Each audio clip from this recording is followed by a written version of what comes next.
Hello, everyone, and welcome back to another episode of College Cash Corner. I'm your host, Tara, and today we have an exciting topic to discuss budgeting. I'm joined by my co host, Natalia. How are you doing today? Hi Dora, I'm doing great. I'm excited to dive into this important topic. I believe budgeting is a crucial skill that everyone should learn. Absolutely. Budgeting plays a vital role in managing our money effectively.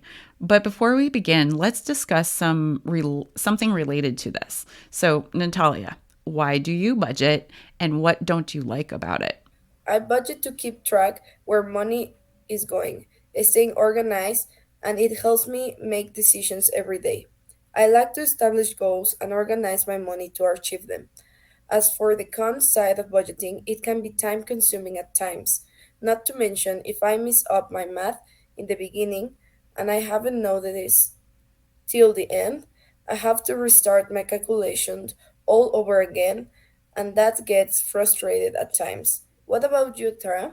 For me, budgeting reduces stress. My budget is a plan for my money, so I don't have to worry so much about my spending because I planned for the expense or had money set aside for the activity or outing. What I don't like about it is that it does take up some of my time, but I find scheduling 30 minutes once a week so that I can review my spending has worked for me. So let's start by talking about the benefits or pros of budgeting. Natalia, would you like to kick this off? Of course, Tara, by creating a budget, you are essentially creating a roadmap for your money.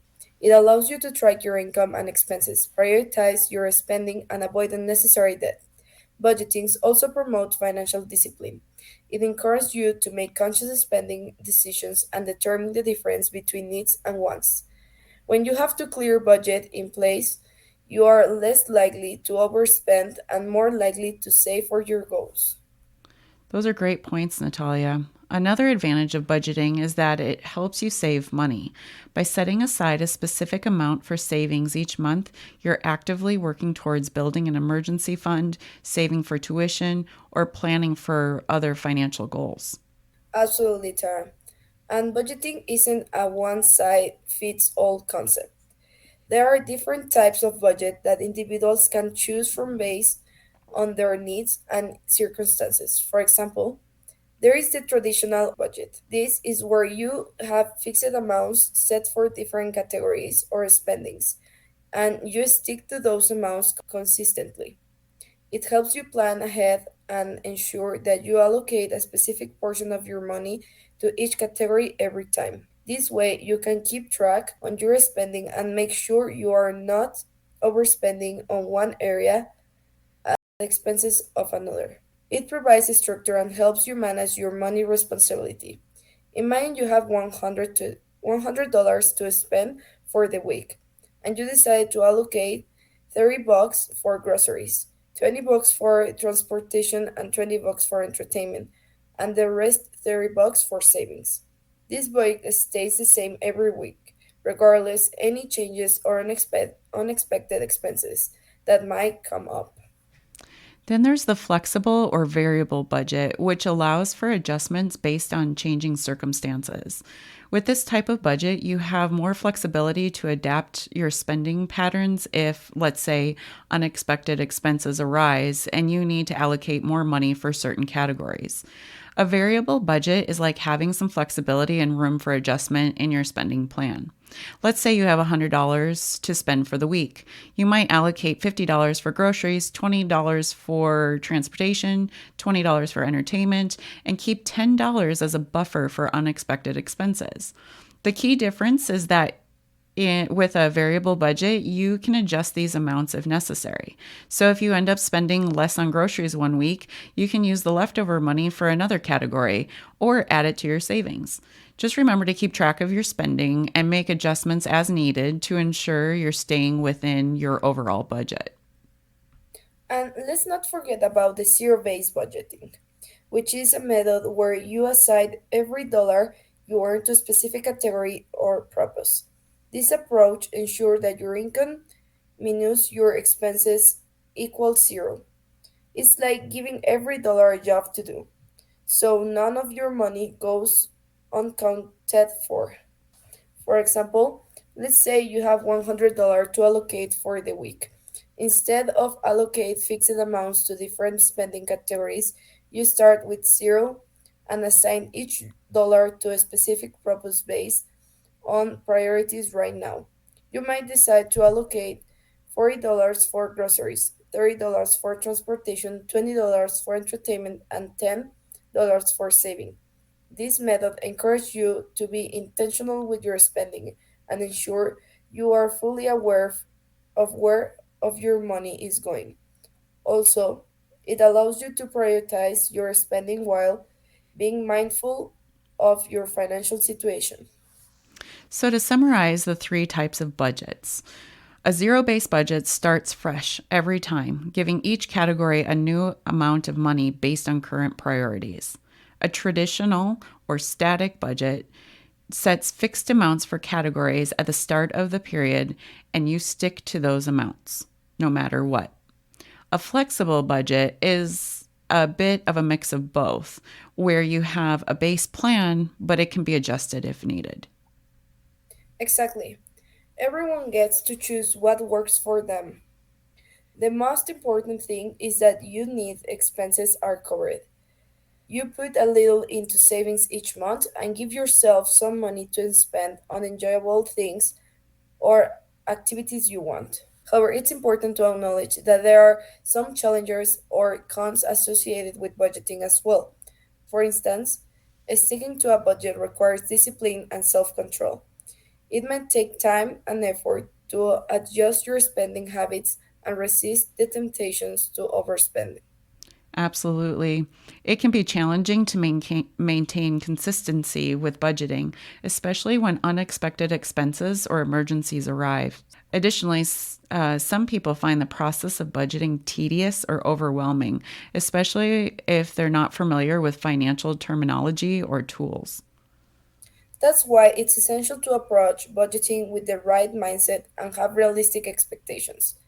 Start small, set achievable goals, and celebrate your progress along the way. Remember, budgeting is a skill that develops over time, and it's all about finding what works best for you. What if listeners are wanting to start a budget, but it all just seems too complicated? What can they do? Well, first, start small. What this means is to begin by focusing on specific time periods, such as a week or a month. Next, track your expenses. Begin by simply tracking your expenses for a week or two without making any changes. Use a notebook or budgeting app or even a simple spreadsheet to write down or record your expenses. Then, categorize your expenses. After tracking your expenses, categorize them into different categories such as groceries, transportation, entertainments, and so on. This will help you see where your money is going. From there, you can identify your priorities, reflect on your financial goals, and identify if it's a must or if it's a want. Do you want to save for a specific purchase, pay off debt, or build an emergency fund? This will guide your budgeting decisions. Also, be sure to set realistic goals. Start by setting achievable goals for each spending category. For example, you could aim to reduce eating out expenses by a certain amount. Or a different goal might be to allocate a specific percentage of your income towards savings. Then make gradual adjustments. Slowly make adjustments to your spending habits based on your goals. Look for areas where you can cut back a little bit at a time or find more affordable alternatives. Remember, small changes can add up over time. Also, seek resources and support. Utilize budgeting tools, apps, or online resources that can simplify the process for you. Additionally, consider seeking support from the MCC Financial Literacy Team. That's us. We can meet with you one on one to help you, and you can attend a workshop or events that we provide. And finally, be kind to yourself. Remember that budgeting is a learning process. Be patient with yourself and celebrate your progress, even if it's small. Adjustments may be needed along the way, and that's perfectly normal. It's important for our Thunderbirds to know that they are not alone in this. Many few students are also navigating in the challenge of budgeting, and there is a sense of friendship in learning and grow together. Definitely. So let's recap the main steps in budgeting: tracking income, categorizing expenses, and analyzing the results. By following these steps and regularly reviewing your budgeting at least once a month, you can gain better control over your finance and make informed decisions about your spending. As college students, it's important to remember that budgeting is a valuable life skill that will benefit you beyond your college years. It lays the foundation for financial independence and responsible money management.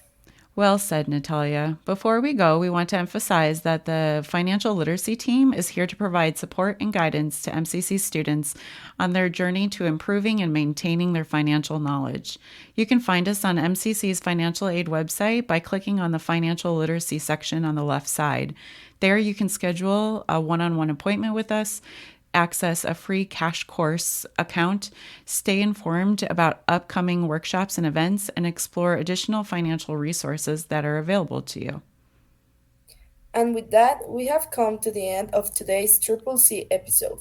We hope this discussion on pros and cons of budgeting, the different types of budgeting, and how they work has been informative and helpful to you, our listeners. Thank you all for joining us today. Remember, financial success begins with understanding and managing your money wisely. Stay tuned for more episodes of College Cash Corner, where we'll continue to explore essential financial topics. Take care.